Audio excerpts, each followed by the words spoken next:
Hi சுட்டீஸ், எல்லாரும் எப்படி இருக்கீங்க? இன்னைக்கு ஒரு கதை பார்க்கலாம்.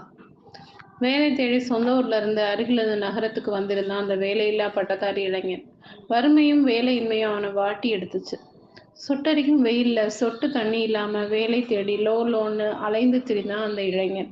கையில் வெறும் 150 ரூபாய் மட்டும்தான் இருந்தது.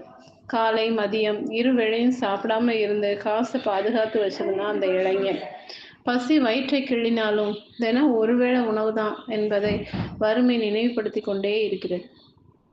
தெரு தெருவா அலைந்து திரிந்து வேலை கிடைக்காம இரவு 8 மணி பேருந்துக்காக 7 மணி அளவில் பேருந்து நிறுத்துமிடமான பயணியர் நலன்கொடைக்கு வந்து சேர்ந்தான். பசி மயக்கத்தில் உறங்கியவன் இரவு 9:30 மணி வரை உறங்கிவிட்டான்.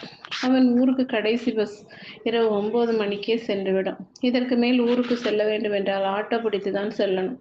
ஆட்டோ வாடகையை 150 ரூபாய் கேட்டார்கள். அதை நினைத்து கொண்டிருந்தவனுக்கு பசி கண்ணை கட்டியது. அவன் கையில் இருந்ததோ 150 ரூபாய் தான். இதில் ஊருக்கு செல்வதா இல்லை வயிற்றை நிரப்புவதான்னு குழம்பி போயிருந்தான். காசை வைத்து ஊருக்கு சென்றால் பசியோடு தான் தூங்க வேண்டும். பசி அனைத்து உணர்வுகளையும் வென்றது. ஒரு ஹோட்டலுக்குள் நுழைந்தான் அந்த இளைஞன். நுழையும் முன் இங்கே ஹோம் டெலிவரி வசதிகள் உள்ளன என்று போர்டை படித்து கொண்டே உள்ளே சென்றான். ஹோட்டல் கடையின் மேலாளரிடம், சார், எனக்கு ஒரு சிக்கன் பிரியாணி வேண்டும் அப்படின்னு சொன்னான். 130 ரூபாய்.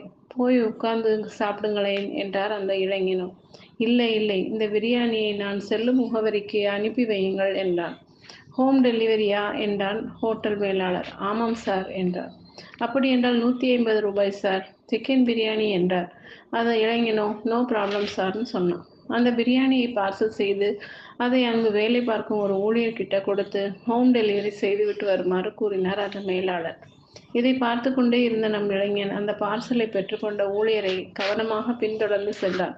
அந்த டெலிவரி பாய் தன்னுடைய பைக்கை நகர்த்தும் போது அவரிடம் போய், சார், நான் தான் இந்த பார்சலை ஆர்டர் செய்தேன், இதோ அந்த பில் என்று காட்டினார்.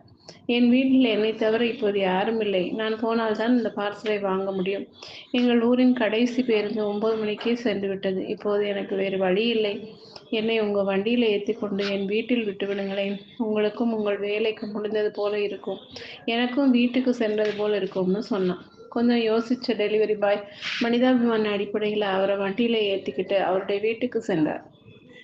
உணவையும் கொடுத்து விட்டு வந்தார். தன்னுடைய யதார்த்தமான பேச்சால் புத்திசாலித்தனத்தினாலும் அந்த இளைஞன் வீடு சென்று சேர்ந்தான். மதியால் விதியை வெல்லலாம். புத்திசாலித்தனத்துடன் சற்றே சாதுரியமாக பேச்சால் வாழ்க்கையில் நினைத்ததை எளிதில் அடைய முடியும் என்பதை இந்த கதை உணர்த்துகிறது. ஒரு வேலையில்லா பட்டதாரியின் வாழ்க்கையானது மிகவும் கடினமானது என்பதை இங்கு பிரதானம். அதிலும் பசி என்பது அனைத்து உணர்வுகளையும் வெல்லக்கூடியது.